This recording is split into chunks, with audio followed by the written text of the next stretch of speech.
South Korean President Moon Jae-in, Center, presides over a meeting of the National Security Council on Saturday at the Presidential Blue House in Seoul, Yonhap via AP, Tokyo. The South Korean government wants greater firepower to counteract the growing threat from North Korea's missiles, which have apparently led the new liberal government in Seoul to prioritize tougher action against Pyongyang over diplomatic engagement. This represents a significant shift for Moon Jae-in, who was elected president just 2 months ago, and will be welcomed in Washington, where the Trump administration has been growing frustrated with South Korea's heel-dragging. The catalyst for the sudden change was North Korea's second launch in a month of an intercontinental ballistic missile technically capable of reaching the United States mainland. The Pentagon said that the missile flew about 2,300 miles almost straight up before crashing into the sea off Japan about 620 miles from its launch site.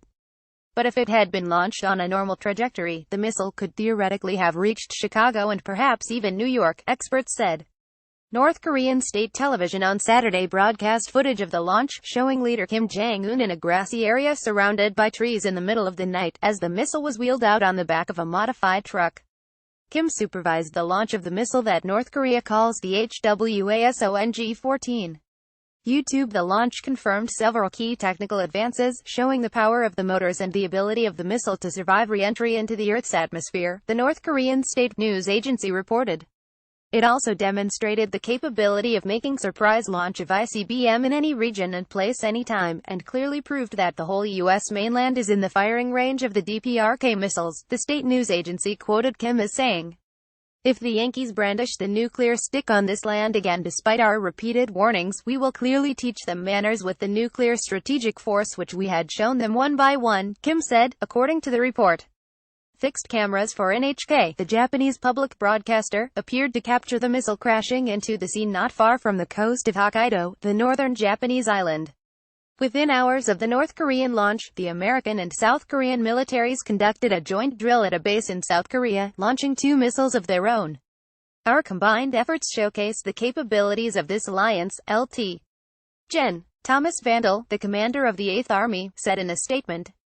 The Allies were ready to deter North Korean provocations and defend South Korea, he said.